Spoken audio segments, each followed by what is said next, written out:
Assalamualaikum warahmatullahi wabarakatuh. Selamat sore sahabat-sahabat para pecinta Tasanaji, dimanapun anda berada, berbudaya dengan keris bukan dengan linggis. Kembali lagi bersama saya Andrian Hunter Pusaka. Nah, kawan-kawanku sekalian, ya, ini di depan anda ini merupakan salah satu tombak yang sangat fenomenal, yang bagaimana di video sebelumnya pernah saya bahas tentang faktor sejarah, tentang aspek filosofinya. Ini pernah saya bahas di video saya sebelumnya. Ya, kira-kira ada video saya yang kemarin kalau tidak salah, atau 2 hari yang lalu. Nah, tombak ini merupakan tombak yang dulu dipergunakan oleh Bung Karno sebagai isi daripada tongkat komando beliau. Kita tahulah bersama bahwa ketika seorang pembesar di negeri ini, ketika mengagem salah satu pusaka, maka begitu berharganya pusaka tersebut. Memiliki kekuatan-kekuatan tertentu, mempunyai daya magis tertentu, sehingga ketika seorang pemimpin mengagem pusaka tersebut, maka yang diharapkan adalah dapat memberikan rasa kewibawaan yang besar, memberikan pengaruh yang besar terhadap orang lain serta rakyat-rakyatnya. Nah, teman-teman sekalian, saya ini nggak tahu ya kenapa sampai beberapa kali dapat tombak cacing kanil seperti ini, dan datangnya pun dari mimpi kemarin. Ya, datangnya pun dari mimpi sebelum-sebelumnya, dan salah satu rentetan yang saya dapatkan ini berkali-kali, ada 3 kali saya dapat. Nah, jadi saya bermimpi ada suatu hal di langit itu yang mengeluarkan sebuah pusaran besar. Nah, dan paginya saya dapat cacing kanil itu. Dan entah kenapa saya 3 kali dapat pusaka itu, dapat cacing kanil itu. Sebetulnya awal mulanya sih saya dipesan ya.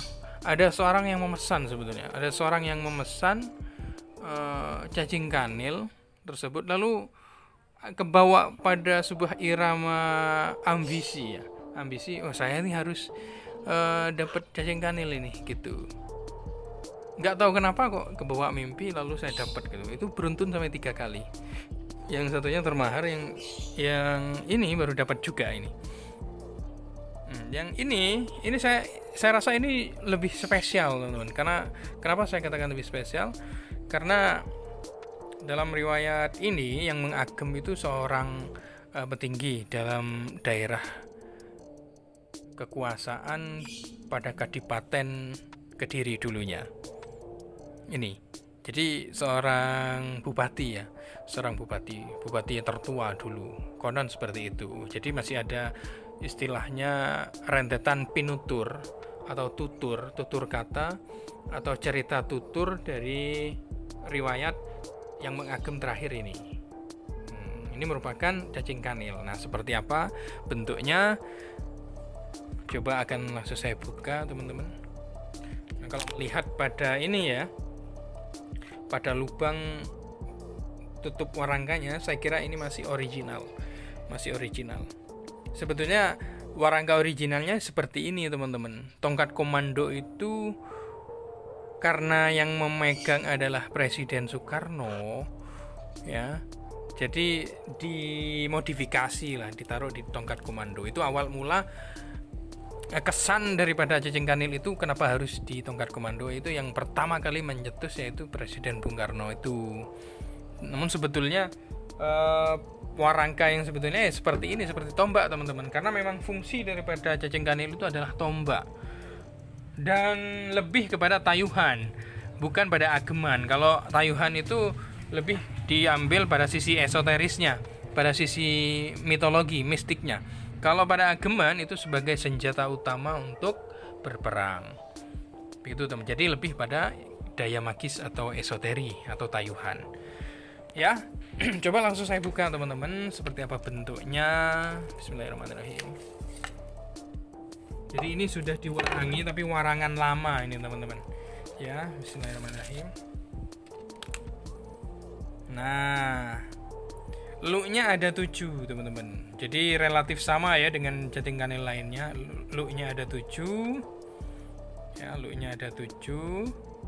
Dan yang paling spesial di bagian sor-soran ini, itu terdapat stempel teman-teman. Terdapat tanda tangan ya, seorang pembuat empu. Nah, konon ini kalau yang seperti ini itu dibuat pada era Mataram teman-teman sekalian. Pada era Mataram. Nah, ini stempel ya. Ini merupakan yang lebih mumpuni katanya dalam segi daya magisnya. Sahabat-sahabatku sekalian, pada bentuk pada cacing ini ya, saya rasa memang cukup spesial dan ideal untuk dijadikan bahan isi daripada tongkat komando. Nah, tongkat komando. Berikut sejarahnya sudah saya jelaskan pada video Cacing Kanil saya sebelumnya, bisa ditengok dulu ya, pada cerita dan sejarah serta makna daripada aspek filosofinya.